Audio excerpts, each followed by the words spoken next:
انفيرتد نوت سوتشر، يعني النوت بتبقى من جوه. هنا النوتس عندي كلها بره هي باينه، هنا وهنا وهنا وهنا وهنا.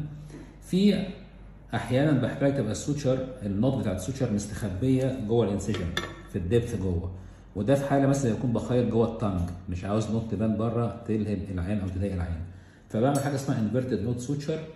بتتعمل كالاتي: بمسك اللينجوال الاول بدخل فيه كده، اطلع بعيد نص سنتي عن المارجن، تمام، وبعدين بمسك النيدل وبدخل بكل من البكل اسبكت كده واطلع في النص.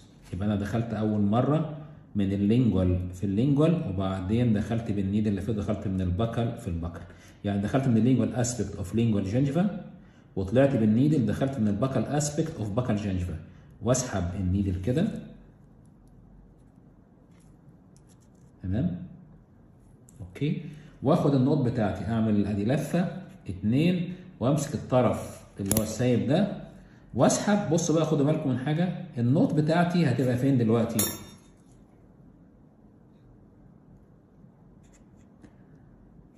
تمام، بصوا النوت دخلت فين؟ يعني لو انا عدلت السوتشر ده كده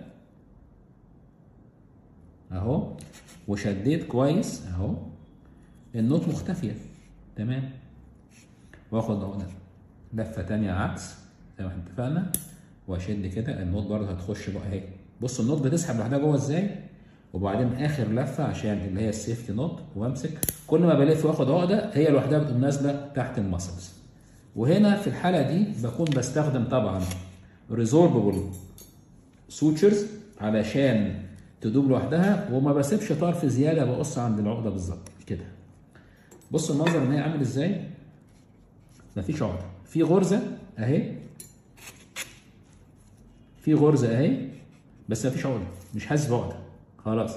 ليه؟ عشان دي الدفنه اللي هو اسمها انفيرتد نوت سوتشر، وتستخدم في حاله السوتشرنج في الماسل لاير، الديب ماسل لاير زي التانج، اما يكون مش عاوز يكون عندي نوتس من بره تضايق المريض.